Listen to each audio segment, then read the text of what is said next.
नमस्कार मित्रों, पराशर ज्योतिष संस्थान के इस चैनल पर आपका स्वागत है। मैं बबन कुमार सिंह। मित्रों, आज एक नए वीडियो के साथ हाजिर हूँ। ज़्यादा समय नहीं मिला एक छोटे से टॉपिक पर, चूँकि ऑलरेडी राहु जो है एक नए नक्षत्र में आ गया है, पुनर्वसु नक्षत्र में। ये गुरु दशा कर्म में गुरु इसका स्वामित्व ग्रहण करता है और पुनर्वसु बहुत शुभ नक्षत्र माना गया है। राजा राम का जन्म इस नक्षत्र में हुआ था और इसकी शुभता का इससे पता चलता है।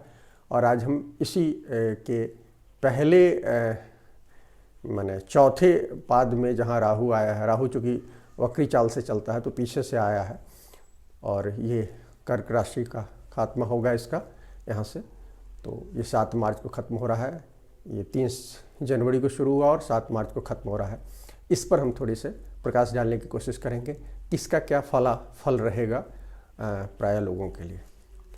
तो मित्रों, जैसा हमने बताया कि पुनर्वसु में के अंतिम पाद में पहुंच गया है। संयोग से ये पाद जो है नवांश में भी ये कर्क नवांश का होता है, तो ये वर्गोत्तम नवांश होता है। और वर्गोत्तम नवांश आप जानते होंगे, जब भी कोई ग्रह वर्गोत्तम में होता है तो उसकी शक्ति लगभग बढ़ जाती है। अब ये निर्भर करता है उसका शुभ या अशुभ परिणाम, इस बात पर निर्भर करता है कि कुंडली में क्या दिख रहा है। लेकिन शुभता अशुभता दोनों के मामले में ये बराबर परिणाम दिखाता है और शक्तिशाली परिणाम दिखाता है। दूसरी चीज़ है, ये पुष्कर नवांश भी है। तो वर्गोत्तम नवांश और पुष्कर नवांश और शुभ गुरु जैसे शुभ ग्रह का नक्षत्र से राहु का गुजरना, ये एक बड़ा शुभ परिणाम दे सकता है बहुत सारे लोगों के लिए। अब ये हमारा दृष्टिकोण है कि इसको हम कैसे लेते हैं। मैंने इसके बारे में यदि कहा जाए तो इस पूरे पीरियड में, ये जो 3 जनवरी से 7 मार्च का पीरियड होगा, जब ये राहु यहाँ से निकलकर मिथुन राशि में जाएगा और यद्यपि पुनर्वसु नक्षत्र में के 3 चरण में गोचर बाकी रहेगा, उस पर हम आगे जब चर्चा करेंगे तो चर्चा करेंगे। एक जो महत्वपूर्ण इसका महत्वपूर्ण पहलू है वो ये है कि इस पूरे लगभग 2-2.25 महीने के कार्यकाल में राहु लोगों की रचनाशीलता को बढ़ाएगा, पहली चीज़। और बहुत सारे लोगों के सामने जो कुछ दिनों से चुनौतियां थी, उस चुनौती को खत्म भी करेगा। जो लोग प्रयासरत होंगे उनकी चुनौती खत्म होगी। तो शुभाशुभ बल के कारण इसके परिणाम उस अनुरूप होंगे। और यदि कुंडली में चूँकि केतु भी वर्गोत्तम चल रहा है अभी कुछ दिनों से, और ये इस पूरे पीरियड में रहेगा, शायद अप्रैल या मई तक जाएगा ये, तो केतु भी वर्गोत्तम रहेगा, राहु भी वर्गोत्तम जगह से गोचर कर रहा है। तो जैसा आप सब जानते होंगे कि हमें जब भी राहु और केतु का परिणाम देखना हो तो दोनों को जोड़ कर देखना चाहिए। इसकी कहानी आप सब जानते ही हैं। तो जोड़ कर यदि आप देखेंगे तो ज़्यादा अच्छे परिणाम होंगे। तो आपकी कुंडली में यदि इसके शुभ प्रभाव दिख रहे होंगे तो निश्चित रूप से ये बड़े शुभता देगा। अब किन चीज़ों में देगा, तो कुंडली में 2-3 चीज़ें और भी मैं कह दूँ कि कुंडली में यदि चंद्र अच्छा हो, गुरु अच्छा हो और सूर्य अच्छा हो तो निश्चित रूप से अच्छे परिणाम आएंगे इस गोचर में।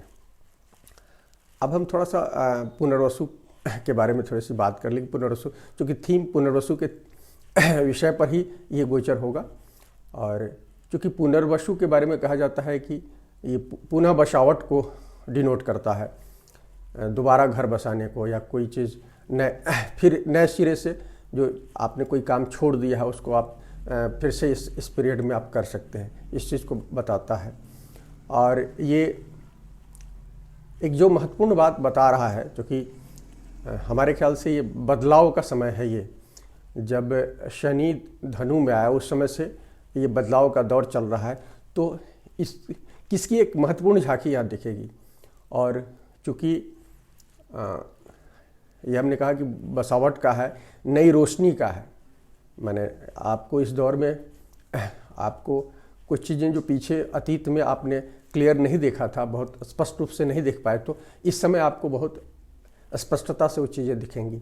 तो उसके कारण जीवन में कुछ लोगों के जीवन में महत्वपूर्ण बदलाव आएगा। मैं ये कहूँगा कि उनकी जीवन की फिलॉसफी बदलेगी, उनका दर्शन बदलेगा। तो जो लोग ये कर पाते हैं तो उनके लिए मैं मानता हूँ कि ये गोचर बहुत शुभ होगा। जो लोग नहीं कर पाएंगे तो उनके लिए फिर 18 साल के बाद, जब चूँकि आपको पता है कि राहु केतु 18 साल के बाद पुनः उस जगह पर आते हैं, तो जब आएगा तो फिर उनके साथ इस तरह की स्थितियाँ होंगी। लेकिन ये बहुत अच्छा समय है। यदि आपके जीवन में कुछ महत्वपूर्ण बदलाव दिख रहा है पिछले साल से, तो आप इस समय अपने सोच को बदलें और इस नई सोच की बुनियाद पर आपकी आगे की जीवन यात्रा होगी। तो ये पुनर्वसु बता रहा है। पुनर्वसु माँ अदिति इसकी डेटी है। गुरु चूँकि महादशा क्रम में इसका मालिक कहलाता है। बहुत सारे पश्चिम के ज्योतिषी में इसका कोई महत्व नहीं है, लेकिन अपने वैदिक ज्योतिष में इसका महत्व है कि हम लोग दशा क्रम में देखते हैं कि दशा क्रम में इसका स्वामी क्या है। गुरु चूँकि शुभ ग्रह माना गया है तो इसकी शुभता दिखेगी ही, और माँ अदिति के कारण ये शुभता विशेष दिखेगी। इसीलिए मैंने कहा कि बहुत सारे जीवन क्रम में ये बदलाव का सूचक हो सकता है। अब हम इसमें देखें कि किन किन राशि और ग्रहों पर इसका प्रभाव पड़ेगा।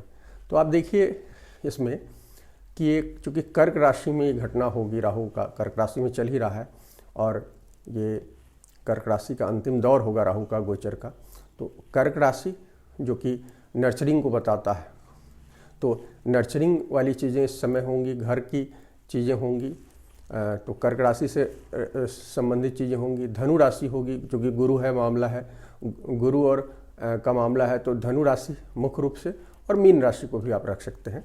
और फिर मकर राशि, चूँकि मकर में गुरु नीच का होता है, तो आप ये इन राशि वालों पर के साथ इस तरह की घटनाएं ज़्यादा होंगी।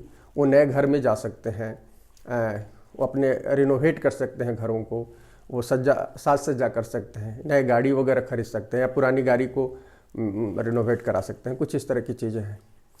और चूँकि कर्क से देखा जाए तो ये कहीं ना कहीं आपको बताता है कि इस काल में आप कर्ज की कुछ चीज़ें पुराने समय में जो आपने कर्ज नहीं चुकता किया वो चुकता करना पड़ सकता है, या पहले आप किसी कारणवश लोन नहीं लिए हैं जो कि आपको पहले ऑफ़र किया गया था, तो इस समय फिर से ऑफ़र किया जाएगा। जो पीछे की चीज़ है वो आपको ऑफ़र हो सकता है। कुछ लोगों ने नौकरी में, जॉब में यदि जॉब चेंज कर लिया या किसी कारणवश छोड़ दिया है और वहाँ उनको उनका कार्य अधूरा है, तो पुराने संस्थान में ऐसे लोग वापस आ सकते हैं, उनको लिया जा सकता है पुराने संस्थानों में। तो जिन लोगों को लग रहा है कि किसी कारणवश उन्होंने कंपनी गलती से छोड़ दी थी और वहाँ मौका मिल सकता है, तो ज़रूर जाना चाहिए, क्योंकि उनके काम इस पीरियड में फिर से उनको वो मैंने बसावट होगी पुरानी कंपनी में। तो इस तरह की चीज़ें हो सकती है। क्योंकि छठा घर मामला होगा कर्क से देखा जाए तो छठा घर, तो इसमें कर्ज वाली मैंने बात कह दी। कुछ लोगों के लिए अदालत वाले मामले हो सकते हैं, कुछ को पैतृक संपत्ति या सारी चीज़ों का जो मामला है वो निपटारा इस पीरियड में हो सकता है।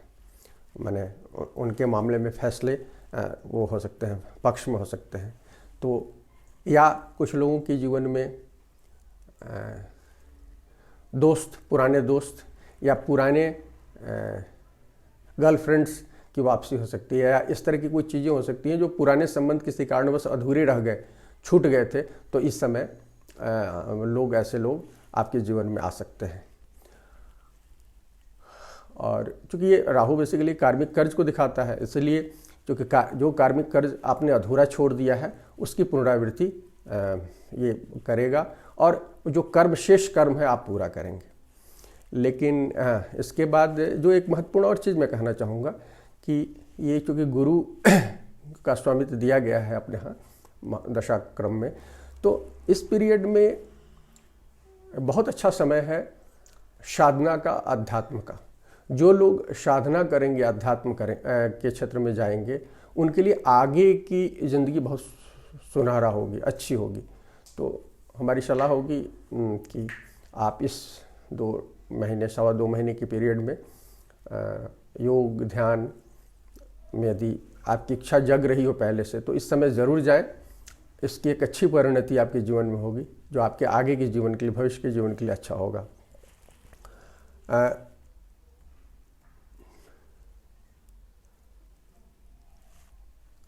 राशिवार हम इस बारे में चर्चा नहीं करेंगे, छोटा सा मामला कर रहे हैं, लेकिन एक चीज़ उदाहरण बता देते हैं कि जैसे यदि मेष लग्न या राशि के जातकों के लिए यदि देखा जाए, तो चूँकि राहु को कुंभ लग्न का स्वामी माना जाता है, को रूलर मानते हैं, तो इससे इस तरह से भी आप देख सकते हैं। तो आप देखेंगे कि कुछ लोगों के लिए ये अचानक लाभ में बढ़ोतरी कर सकते हैं। क्योंकि शुभता ज़्यादा दिख रही है तो हम लाभ में ही कहेंगे। अब कुंडली किसी की खराब होगी तो स्वाभाविक रूप से उसमें कमी होगी, लेकिन ये चूँकि गोचर वर्गोत्तम है और राहु तो पुष्कर नवांश से भी गुजर रहा है और केतु भी वर्गोत्तम है, तो आप मान कर चलिए कि ज़्यादातर लोगों के लिए शुभ गोचर होगा।